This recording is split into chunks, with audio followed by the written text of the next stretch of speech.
Hello students, आज हम लोग पढ़ने वाले हैं transpose of A matrix. Matrix का हम ट्रांसपोज कैसे करते हैं ये हम लोग डिटेल में स्टडी करेंगे। ठीक है, देन हम फिर उसके प्रॉपर्टीज पे जाएंगे, उसके बाद हम उस पे क्वेश्चंस भी करेंगे। लेकिन सबसे पहले आपके स्क्रीन पे दिख रहा है ये मैट्रिक्स मल्टीप्लिकेशन का क्वेश्चन है, तो पहले हम कुछ मल्टीप्लिकेशन के क्वेश्चन करेंगे ताकि हमारा प्रैक्टिस पूरा हो जाए। जो हमने पिछले लेक्चर में मैट्रिक्स मल्टीप्लिकेशन स्टार्ट किया था, तो हम उसके बिहाफ पे कुछ क्वेश्चन और लेकर के आए। ठीक है, तो फर्स्ट क्वेश्चन है, हमारे पास तीन मैट्रिक्स दिए हुए हैं। ठीक है, और हमसे पूछा है कि डी मैट्रिक्स फाइंड कीजिए, और कंडीशन हमें दिया हुआ है कि C D minus A B equal to zero है। ठीक है, तो कभी भी ऐसा कभी कंडीशन हो, ठीक है, तो सबसे पहले हमें एक मैट्रिक्स को लेट करना होगा। तो हम लेट करते हैं, लेट मैट्रिक्स डी। जैसा कि हम करते आते हैं, जो हमें फाइंड करना है हम उसी को लेट करते हैं। मैट्रिक्स में भी ऐसा ही है, जो हमें फाइंड करना है हमने उसी को लेट किया है। ठीक है, और क्योंकि 2 by 2 का ही ऑर्डर है हमारे पास, तो हम यहाँ पे 2 by 2 का ही ऑर्डर का एक मैट्रिक्स को हमने लेट कर लिया है। ठीक है, अच्छा, C D minus A B equals to zero है, तो सी डी हम पहले यहाँ पे मेंशन कर लेते हैं। ठीक है, सी डी यानी कि 2 5 3 8 सी मैट्रिक्स हमने लिख लिया है, क्योंकि हमसे बोला गया है कि C D minus A B equals to zero का कंडीशन यूज करते हुए डी मैट्रिक्स फाइंड करना है। ठीक है जी, तो हमने सी मैट्रिक्स लिखा है, डी मैट्रिक्स को भी हमने यहाँ पे लेट किया है, तो हम लिख लेते हैं A B C D. Minus A matrix हमें दिया हुआ है 2 - 1 3 4। बी मैट्रिक्स भी हम लिख लेते हैं 5 2 7 4। अब हम करते हैं मल्टीप्लीकेशन। ठीक है, जैसा कि आपको पता है कि फर्स्ट रो फर्स्ट कॉलम के साथ मल्टीप्लाई होता है, एलिमेंट को हम ऐड करके लिखते हैं। तो इसका मल्टीप्लीकेशन इसके साथ होगा, तो ये हो जाएगा 2a प्लस का 5c। इसका मल्टीप्लीकेशन इसके साथ हुआ, then first row second column ये हो जाएगा 2b प्लस का 5d। ठीक है जी, इसका मल्टीप्लाई हम करेंगे a के साथ, तो ये हो जाएगा 3a प्लस का 8c। ठीक है, ये हो जाएगा 3b प्लस का 8d। ठीक है, ठीक है, माइनस इसका मल्टीप्लाई हम इससे करना है, ये हो जाएगा 10 -7। ठीक है, फिर हम इसका मल्टीप्लाई से करेंगे 4 - 4, और ये 15 प्लस 28। ठीक है जी, इसका मल्टीप्लाई हम करते हैं, ये हो जाएगा 6 प्लस का 16 इक्वल्स टू जीरो है हमारे पास। अब हम यहां से बनाएंगे लीनियर इक्वेशन। ठीक है, हम मैट्रिक्स को आपस में अगर ऑर्डर सेम है तो इक्वेट कर सकते हैं, तो यहाँ पे हम इक्वेट कर रहे हैं 2a प्लस 5c को हम इक्वेट कर देते हैं -3 के साथ। जाहिर सी बात है, आगे माइनस लग गया तो यहाँ पे माइनस आएगा, क्योंकि ऑर्डर सेम है तो हम पूरे एलिमेंट को इस पूरे एलिमेंट के साथ इक्वेट कर सकते हैं, यानी कि उसमें हम प्लस माइनस ऐड कर सकते हैं। और यहाँ पे जीरो लिखा है, तो हम यहाँ पे 2 by 2 का जीरो मैट्रिक्स के साथ इक्वेट कर रहे हैं। ठीक है, चलो, ये हमारे पास इक्वल टू जीरो है, हमारे पास एक इक्वेशन बनता है। अगला इक्वेशन है हमारे पास 2b प्लस का 5d। ठीक है, equals to zero.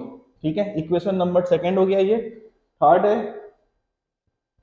3a plus का 8c माइनस आएगा, और ये हो जाएगा 43 इक्वल्स टू जीरो, और ये आ रहा है 3b प्लस का 8d माइनस का 22 इक्वल्स टू जीरो। हमारे पास चार इक्वेशन है, चार इक्वेशन में चार वेरिएबल है, तो हम पहले किसी भी दो वेरिएबल जो सिमिलर दिख रहे हैं उसको हम साथ में लेके सॉल्व करेंगे, जैसा कि हम लीनियर इक्वेशन में करते आ रहे हैं। ठीक है, क्लास 12 का मैट्रिक्स अलजेब्रा है ये। ठीक है, तो जैसा हम अभी तक करते हुए आए हैं वैसा ही करेंगे, बस हमारे पास मैट्रिक्स के फॉर्मेट में क्वेश्चन था, हमने अभी नॉर्मल फॉर्मेट में अपने क्वेश्चन को लेकर के आए। ये हमारा इक्वेशन नंबर फर्स्ट है, इसमें ए और सी है, तो ए सी का पैटर्न हमें यहां दिख रहा है, तो हम इन दोनों को पहले सॉल्व कर लेते हैं। ठीक है, तो लिख लेते हैं 2a plus 5c -3 equals to zero. ठीक है, अगला इक्वेशन है हमारे पास 3a plus 8c। 3a plus 8c minus का 43 इक्वल टू 0। ठीक है, 3a प्लस का 8c माइनस का 43 इक्वल टू 0, और ये 2a प्लस 5c माइनस का 3 इक्वल टू 0। ठीक है, कोई सा भी मेथड लगा सकते हैं यहाँ पे। ठीक है, तो यहाँ पे मैं a का वैल्यू यहाँ से अगर कैलकुलेट कर लूँ, ठीक है, अगर मैं a का वैल्यू कैलकुलेट कर लूँ इस इक्वेशन से, इक्वल टू माइनस का 5c प्लस का 3, तो देयरफॉर a इक्वल टू कितना, माइनस का 5c प्लस का 3 अपॉन 2। a का वैल्यू हम इस इक्वेशन में रख देते हैं। ठीक है, a का वैल्यू हम इस इक्वेशन में रखते हैं, तो हमारे पास आएगा 3, a का वैल्यू है हमारे पास minus 5c plus 3 by 2 plus का 8c माइनस का 43 इक्वल टू 0। ये हो जाएगा 15 माइनस c प्लस का 9 अपॉन 2 प्लस का पूरे का अगर हमने एलसीएम ले लिया तो ये हो जाएगा 16c। ठीक है, और यहाँ पे आ जाएगा 6 और यहाँ पे आ जाएगा 8 इक्वल टू 0।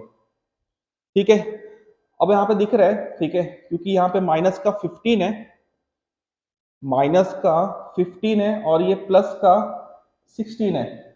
ठीक है, तो यहाँ से हमें हमारे पास केवल c बच रहा है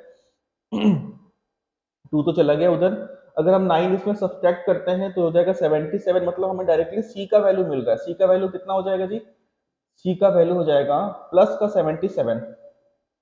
सही है, अब हमें c का वैल्यू अगर हम इस पर्टिकुलर इक्वेशन में पुट कर दें, ठीक है, इस पर्टिकुलर इक्वेशन में अगर हम c का वैल्यू पुट कर देते हैं तो हमें a का वैल्यू मिल जाएगा। तो माइनस का 5, c का वैल्यू है हमारे पास 77 प्लस 3 डिवाइडेड 2,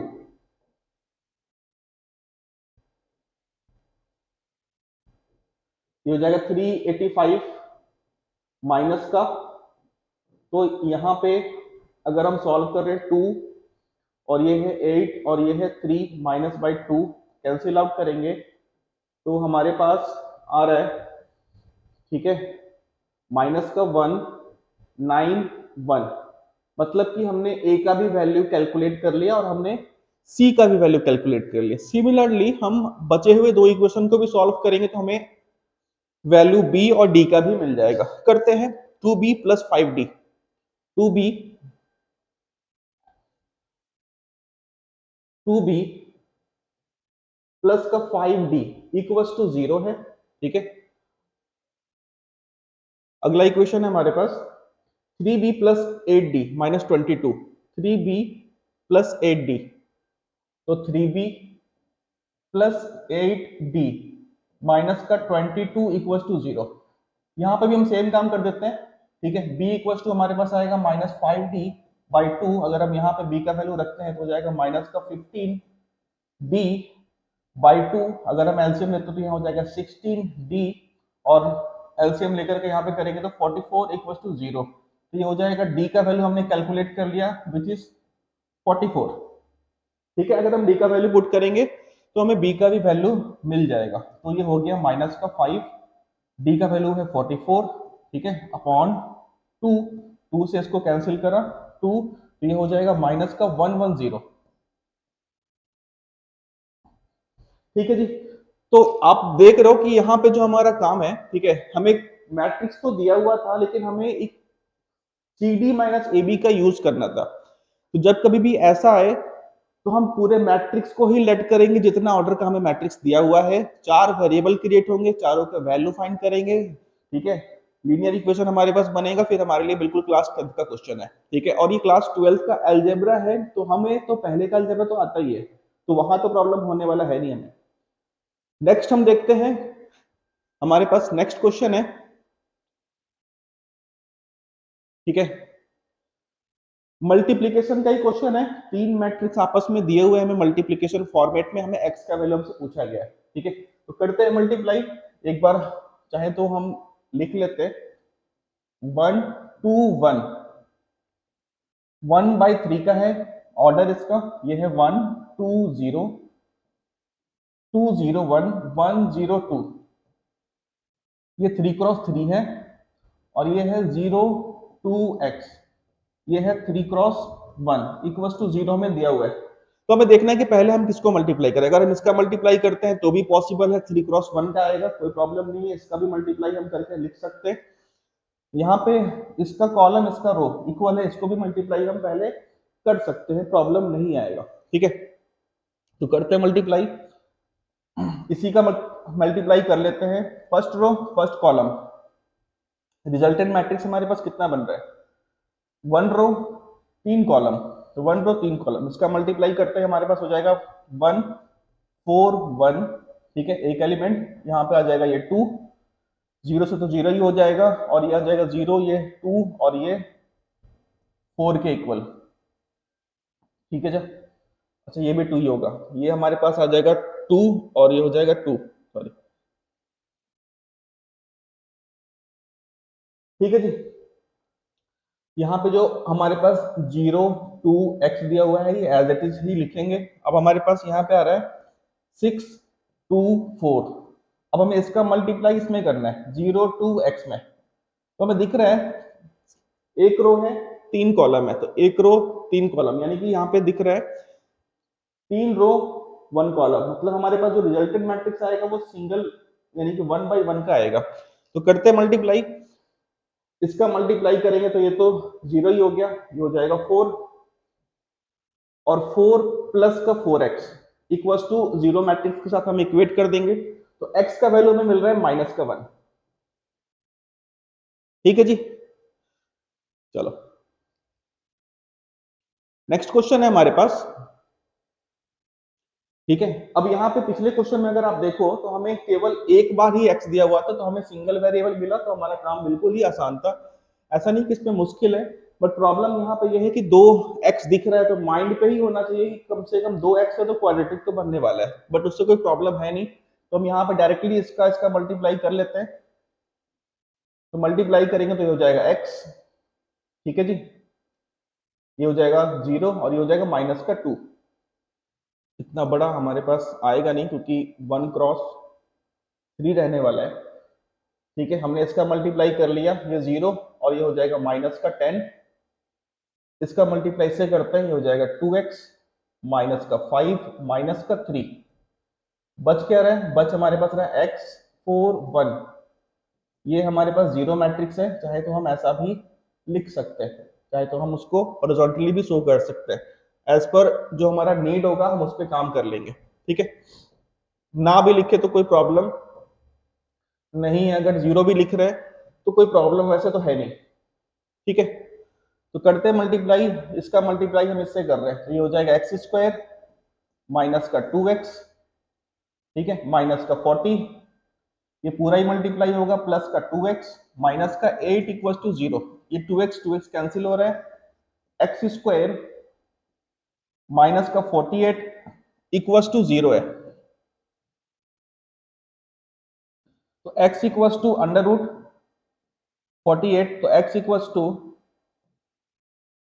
ठीक है, हमारे पास आ जाएगा, ठीक है,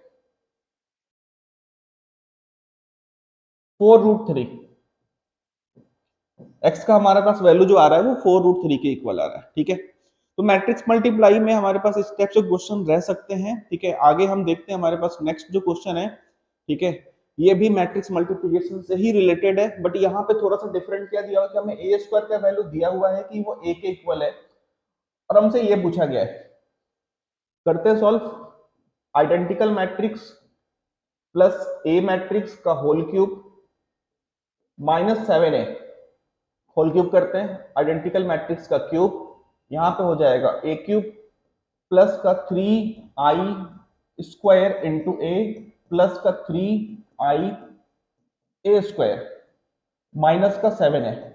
अब जैसा कि हमें क्वेश्चन में दिया हुआ है कि a² का मल्टीप्लीकेशन a के इक्वल है, तो ये जो a³ है इसको हम लोग ब्रेक करके ऐसा भी लिख सकते हैं, और आइडेंटिकल मैट्रिक्स का अगर आप मल्टीप्लाई करते हो, ठीक है, आइडेंटिकल मैट्रिक्स का आप मल्टीप्लाई करते हो तो जैसे कि हमने पिछले क्लास में भी देखा था, वो वापस आइडेंटिकल मैट्रिक्स के ही इक्वल होता है।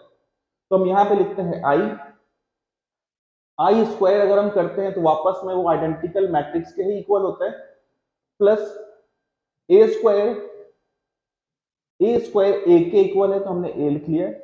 ठीक है, ए स्क्वायर अगेन ए के इक्वल है और इसका हम ए के साथ मल्टीप्लाई करेंगे तो ए स्क्वायर आएगा, तो यहाँ पे हमारे पास बच क्या रहा है, तो वापस में ए ही मिलेगा हमें। ठीक है, किसी भी मैट्रिक्स के साथ में अगर हम आइडेंटिकल मैट्रिक्स का मल्टीप्लीकेशन करते हैं तो रिजल्ट में हमें वही मैट्रिक्स मिलता है, तो प्लस का 3 आएगा हमारे पास। ठीक है, प्लस यहाँ पे भी वही बात है, तो यहाँ पे भी 3 आएगा, माइनस का 7 है, 3a 3a 1a 7a से ये पूरा इससे कैंसिल हो जाएगा, तो हमारे पास बच क्या रहा है आई, तो ये हमारा फाइनल आंसर है। ठीक है, बहुत ही सिंपल सा क्वेश्चन है, ऐसा क्वेश्चन आपके पास आता है तो अप्रोच करेंगे तो बिल्कुल ही आपके पास रिजल्ट खुद पे खुद सामने आता जाएगा कि हम क्या करने वाले हैं नेक्स्ट स्टेप क्वेश्चन में। ठीक है, चलो आगे बढ़ते हैं। फाइनली हमारा टॉपिक जो आज का है, ट्रांसपोज ऑफ ए मैट्रिक्स, जैसा कि आप देख रहे हो स्क्रीन पे। ठीक है, किसी भी मैट्रिक्स अगर हम ट्रांसपोज कर रहे हैं दैट मीन्स कि हम इंटरचेंज कर रहे हैं रो टू कॉलम में। ठीक है, किसी भी मैट्रिक्स का अगर हम ट्रांसपोज करेंगे तो interchanging rows and column is called matrix A. Suppose हमने एक मैट्रिक्स लिया, ए मैट्रिक्स है हमारे पास 1 2 3 4 5 6, तो ए ट्रांसपोज क्या होगा, तो ए ट्रांसपोज हो जाएगा 1 2 3 4 5 6। ठीक है, हम किसी भी मैट्रिक्स का अगर हम ट्रांसपोज करते हैं तो उसका ऑर्डर भी चेंज होता है, जैसे कि आप ये मैट्रिक्स देख रहे हो, ये 2 क्रॉस 3 है। ठीक है, इस वाले का अगर आप ऑर्डर देखो तो 3 रो है और 2 कॉलम है, तो यहाँ पे डायरेक्टली आप देखो तो रो और कॉलम आपस में इंटरचेंज हो रहे हैं। तो किसी भी मैट्रिक्स को अगर हम ट्रांसपोज कर रहे हैं दैट मीन्स हम इंटरचेंज कर रहे हैं।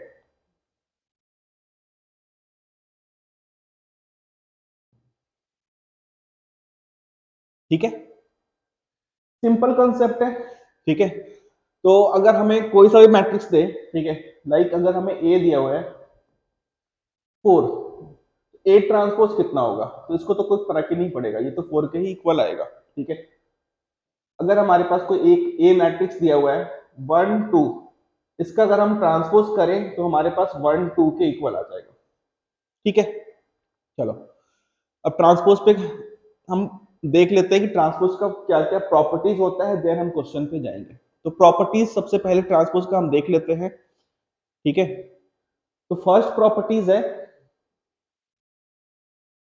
कि अगर हम किसी भी मैट्रिक्स का अगर हम ट्रांसपोज करते हैं, ठीक है, जैसे कि मैंने लिखा है यहाँ पे कि ट्रांसपोज को हम लोग ऐसे शो करते हैं। ठीक है, लिख भी सकते हैं यहाँ पे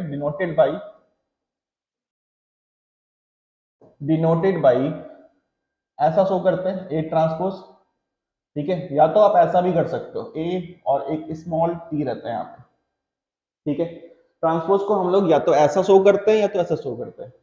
ठीक है, चलो अगर हम किसी भी मैट्रिक्स का ट्रांसपोज करते हैं, ठीक है, और उसका होल का ट्रांसपोज करेंगे तो वो वापस ए के ही इक्वल आएगा, आप चाहे तो चेक कर सकते हैं।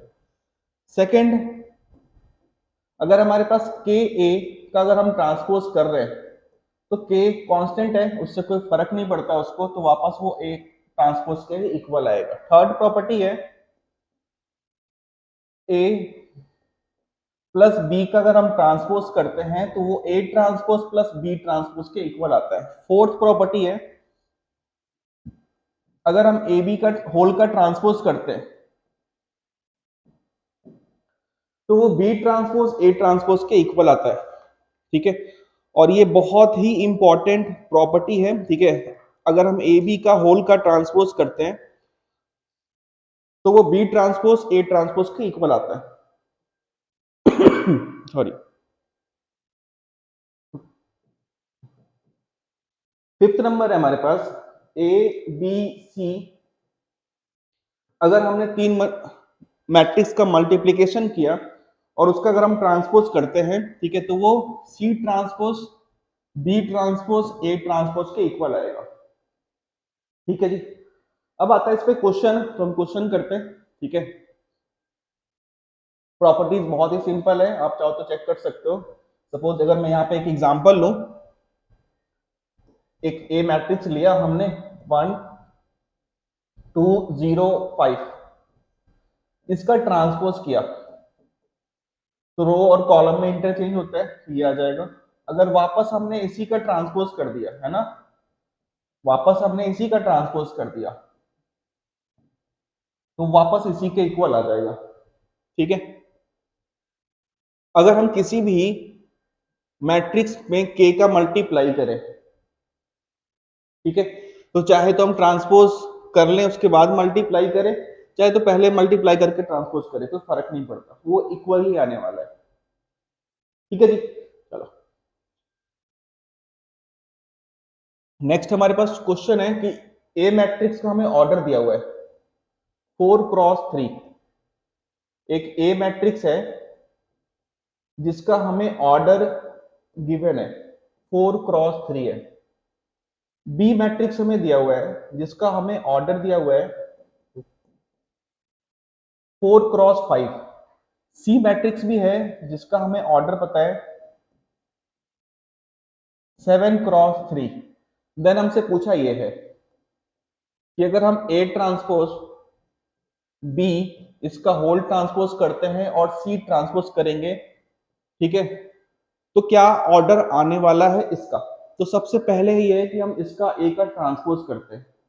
अगर हम ए का ट्रांसपोज कर रहे हैं दैट मीन्स हम इसका ऑर्डर चेंज कर रहे हैं। ठीक है, 4x3, 3x4। अगला ये है कि हमें किन किन चीजों का जरूरत पड़ेगा, बी का तो जरूरत है नहीं, सी ट्रांसपोज भी करके रख लेते हैं। सी ट्रांसपोज, अगर हम सी ट्रांसपोज करते हैं तो हमें 3x7 मिलता है। ठीक है जी, अब आता है कि ए ट्रांसपोज इंटू बी। अगर हम ए ट्रांसपोज इंटू बी करते हैं तो ए ट्रांसपोज का ऑर्डर कितना है 3x4, बी का ऑर्डर कितना है 4x3। तो ये आप देख रहे हो ये कॉलम है और ये रो है आपस में इक्वल है, जो बच गया वो रिजल्टेंट मैट्रिक्स का ऑर्डर है। ठीक है, तो हमारे पास रिजल्टेंट मैट्रिक्स का ऑर्डर क्या आ जाएगा 3x5। तो यानी कि ए ट्रांसपोज बी का हमारे पास जो ऑर्डर है वो आने वाला है 3x5। इसका मल्टीप्लीकेशन हमें करना है। ठीक है, उसके पहले हमें ए ट्रांसपोज बी का भी ट्रांसपोज चाहिए, तो हम इसका भी ऑर्डर चेंज कर देंगे, यानी कि हमारे पास कितना आ जाएगा 5x3 आ जाएगा। ठीक है, अब आता है हमारे पास इसके साथ लगाना है क्या सी ट्रांसपोज। तो आप देखो अगर हम इसमें मल्टीप्लाई करें ए ट्रांसपोज बी इसका होल का ट्रांसपोज इनटू में सी ट्रांसपोज अगर हम कर रहे हैं दैट मींस इसका ऑर्डर तुम्हें पता है 5x3 है। सी ट्रांसपोज का ऑर्डर क्या है 3x7। ये है तो मल्टीप्लीकेशन पॉसिबल है, कॉलम इक्वल्स टू रो है, तो जो ऑर्डर हमारे पास दिख रहा है, जो हमारे पास आंसर है वो है 5x7। ठीक है जी, आप देखो यहाँ पे अगर हमने इसका मल्टीप्लाई किया है साथ में सी ट्रांसपोज भी है, तो ए बी का होल का transpose 5x3, C transpose 3x7। ये 3 3 इक्वल है, तो जो रिजल्ट में बच रहा है 5x7, तो ये हमारा फाइनल आंसर है। ठीक है, ऐसे भी क्वेश्चन ऑब्जेक्टिव में आते हैं। ठीक है, ज्यादातर क्वेश्चन तो ऐसे बोर्ड एग्जाम में आते हैं। ठीक है, तो आप चाहो तो इस पे 2 4 क्वेश्चन प्रैक्टिस कर सकते हो खुद से क्रिएट करके। ठीक है, बहुत ही सिंपल है, आगे बढ़े। नेक्स्ट हमारा क्वेश्चन है, हमें एक मैट्रिक्स दिया हुआ है A plus A transpose equals to I दिया हुआ है, आइडेंटिकल मैट्रिक्स, हमें अल्फा का वैल्यू पूछा है। ठीक है, तो सबसे पहले हम ए ट्रांसपोज कर लेते हैं। अगर हम ए का ट्रांसपोज करेंगे तो ये हो जाएगा कॉस अल्फा माइनस का साइन अल्फा। ठीक है, sin alpha cos alpha, row column में इंटरचेंज हो गया, रो कॉलम में इंटरचेंज हो गया। अब हमें क्या चाहिए ए प्लस ए ट्रांसपोज चाहिए, तो ए प्लस ए ट्रांसपोज अगर हम करते हैं तो ये रहा ए, ये रहा ए ट्रांसपोज, दोनों का हम सम करेंगे, कितना हो रहा है 2 कॉस अल्फा। ये सम करेंगे कितना हो जाएगा 0, इसका सम करेंगे कितना होगा 0, इसका सम करेंगे तो 2 कॉस अल्फा। इसको किससे इक्वेट करना है, तो इसको इक्वेट करना है आइडेंटिकल मैट्रिक्स के साथ। तो कर लेते हैं 2 cos alpha 0 0 2 cos alpha equals to, sorry identical matrix है तो यहां पे 1 आएगा।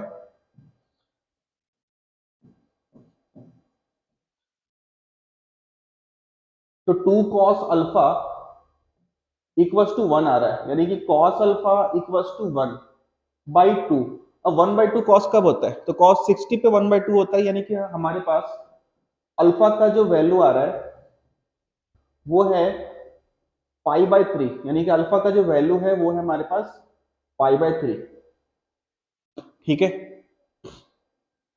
थीटा का रिस्ट्रिक्शन हमें दिया हुआ नहीं है, डेट मीन्स मैं बोलना ये चाहता हूँ कि अल्फा का रिस्ट्रिक्शन नहीं दिया हुआ है कि सारे वैल्यू बताइए। तो जो भी इनिशियल वैल्यू हमारे पास दिख रहा है कि कॉस का, अगर आप स्टार्टिंग से देखो तो 1/2 कब होता है? तो 60 डिग्री पे 1/2 वैल्यू मिलता है, तो हमने एक वैल्यू कंसिडर किया है। अगर हमसे थीटा पूछता, यानी कि अल्फा हमें दिया होता कि चलो 0 से 360 बताओ, तो हम उस कंडीशन में इसका अल्फा का वैल्यू बता रहे होते। ठीक है, चलो ये हमारा फाइनल आंसर है इस क्वेश्चन के लिए। चलो आगे बढ़ते हैं। नेक्स्ट हमारे पास क्वेश्चन है, if for the matrix A into A transpose, ये I2 का मतलब दो बार आइडेंटिकल मैट्रिक्स है, बट कोई फर्क नहीं पड़ता, हमें पता है कि अगर 2 बार हो, 3 बार हो, कितनी बार भी हो, आइडेंटिकल मैट्रिक्स का अगर हम मल्टीप्लीकेशन करते हैं तो वापस वही मैट्रिक्स हमें मिल रहा होता है, आइडेंटिकल मैट्रिक्स मिल रहा होता है। हमसे पूछा है अल्फा की पावर 4 प्लस बीटा की पावर 4। जेई मेंस 2021 में पूछा गया क्वेश्चन है। ठीक है, चलो सबसे पहले है कि हम ए को लिख लेते हैं, 1 minus alpha alpha beta A transpose, यानी कि हम इसका रो कॉलम को इंटरचेंज कर लेंगे, ये हो जाएगा बेटा। ये I2 है तो हम यहाँ पे आइडेंटिकल मैट्रिक्स को इसके साथ इक्वेट कर लेते हैं। इसका मल्टीप्लाई अगर हम करें तो ये हो जाएगा 1 प्लस का अल्फा स्क्वायर। ठीक है, ये हो जाएगा अल्फा, और ये हो जाएगा माइनस का अल्फा बीटा। ये हो जाएगा अल्फा माइनस का अल्फा बीटा, और ये हो जाएगा अल्फा स्क्वायर प्लस का बीटा स्क्वायर इक्वल्स टू 1001। ठीक है, तो अल्फा स्क्वायर का वैल्यू हमें फर्स्ट एलिमेंट से मिलता हुआ दिख रहा है। ठीक है, तो अल्फा स्क्वायर का वैल्यू कितना है? 0। अल्फा स्क्वायर का वैल्यू अगर 0 है, तो अगर हम alpha square plus beta square यहाँ पे रखें तो इसका वैल्यू कितना है? 0। तो बीटा स्क्वायर का वैल्यू कितना आ जाएगा? 1। तो हमारे पास अल्फा की पावर 4 है प्लस बीटा की पावर 4 है, तो अल्फा की पावर अगर 2 का वैल्यू 0 है तो अल्फा की पावर 4 का भी वैल्यू 0 होगा, तो बीटा की पावर 4 का वैल्यू कितना हो जाएगा? 1 के इक्वल। सिंपल है, ट्रांसपोज पे बेस्ड क्वेश्चन पूछा गया है जेईई मेंस के एग्जाम में। ठीक है, नेक्स्ट हम एडवांस में पूछे गए क्वेश्चन को ट्राई करते हैं। ठीक है, और ऐसा क्वेश्चन रिसेंटली जेईई मेंस में भी पूछा गया है, ऐसा नहीं, मैं इसकी बात कर रहा हूँ। ठीक है, ऐसा क्वेश्चन अगर आप देखो तो बहुत बार पूछा गया है।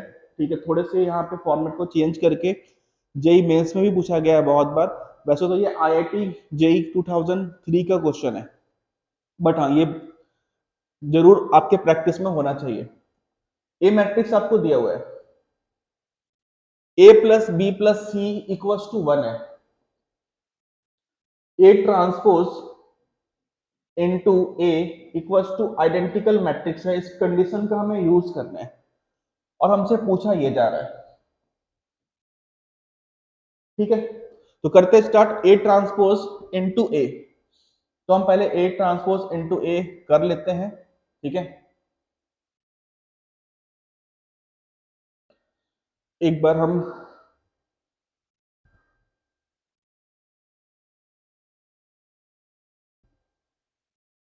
ठीक है, ठीक है, A B C, A B सी, यानी कि हमारे पास यहाँ पे आएगा ए बी सी, ये हो जाएगा बी सी ए, चेंज कर रहे हैं, इंटरचेंज कर, सी ए बी इनटू हमारे पास यही मैट्रिक्स रहने वाला है, A B C, B C A, C A B equals to identical matrix. तो आइडेंटिकल मैट्रिक्स हम लिख लेंगे।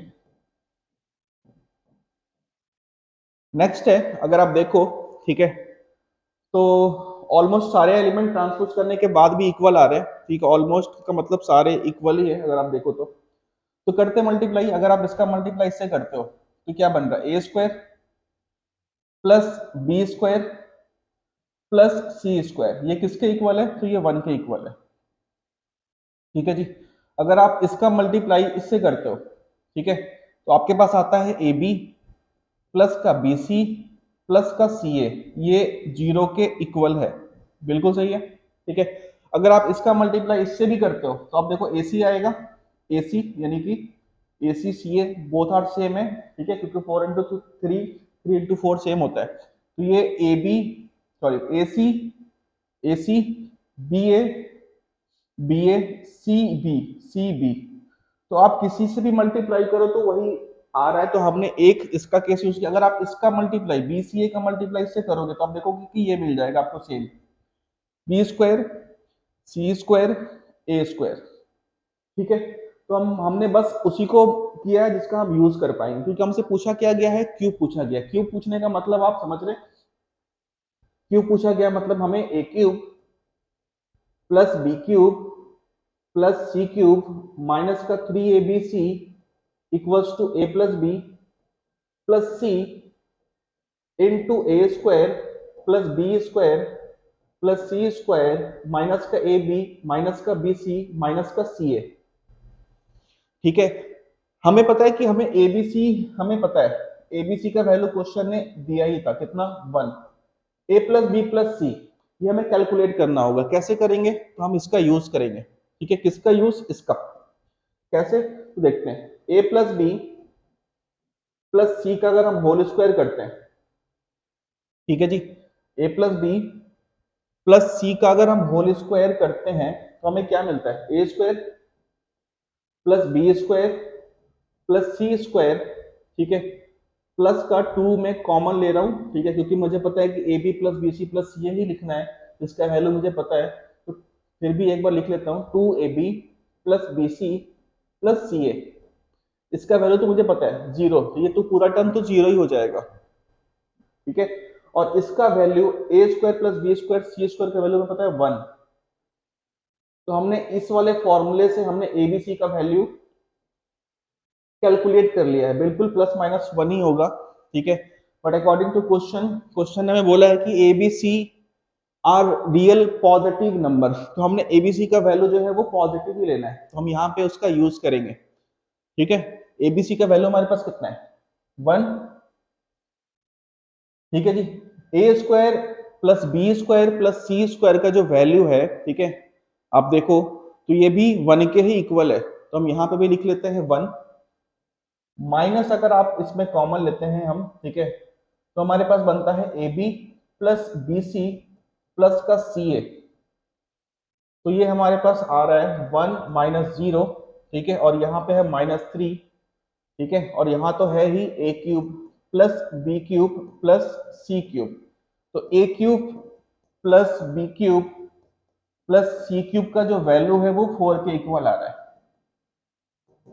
ठीक है, तो बस यहाँ पे हमें आइडेंटिटीज का यूज करना था। ठीक है, और हमें क्वेश्चन को पता था कि हम क्वेश्चन में ट्रांसपोज का जो यूज कर रहे हैं, ठीक है, इसका जो यूज कर रहे हैं, इसके यूज करने के बाद हमें जो रिजल्ट आ रहा है उस पर हमने इसको प्ले में, रोल प्ले में कैसे लेकर के आना है, क्योंकि हमसे पूछा क्या गया है? क्यूब, तो हमारे माइंड में वो फॉर्मूला होना चाहिए कि A cube plus B cube plus C cube minus का 3abc होता है, तभी हमने इसका यूज किया। और अब देखो कि हमने ए प्लस बी प्लस सी का वैल्यू कैलकुलेट करने के लिए हमने ए प्लस, ठीक है ना, हमने ए प्लस बी प्लस सी का होल स्क्वायर के फॉर्मूले को यूज किया। ठीक है ना, तो हमें फॉर्मूले तो पता होने ही चाहिए, नो डाउट, अगर हम जेई की प्रिपरेशन कर रहे हैं तो, बट हमें अप्रोच करना भी आना चाहिए कि हाँ हम यहाँ इस स्टेप के बाद अब नेक्स्ट क्या करने वाले हैं। तो ठीक है, आगे हम देखते हैं। एक लास्ट क्वेश्चन है हमारे पास, ठीक है, जो कि जेई एडवांस 2012 का पूछा गया है, और ये भी ट्रांसपोज पे ही बेस्ड है। आपके पास एक दिया हुआ है पी मैट्रिक्स, 3x3 ऑर्डर का मैट्रिक्स है, पी ट्रांसपोज इसके इक्वल है। ठीक है, where PT is the transpose of P, बिल्कुल सही बात है। ठीक है, पी ट्रांसपोज तो पी का ही ट्रांसपोज होगा, पी ट्रांसपोज जो है वो ट्रांसपोज ऑफ पी के ही इक्वल होगा। एंड आइडेंटिकल मैट्रिक्स के बारे में बोल दिया है, नहीं भी बोलता तो हम 3x3 का ही लेते, क्योंकि पी मैट्रिक्स जो है वो 3x3 का ही है। ठीक है, अच्छा then there exist a column matrix, बोल रहा है then there exist a column matrix. ठीक है, चलो स्टार्ट करते हैं। PT equals to 2p plus identical matrix है। अगर हम जैसे स्क्वायरिंग करते हैं बोथ साइड, वैसे हम ट्रांसपोज भी बोथ साइड ले सकते हैं। तो टेकिंग ट्रांसपोज बोथ साइड, अगर हम बोथ साइड ट्रांसपोज लें, ठीक है जी,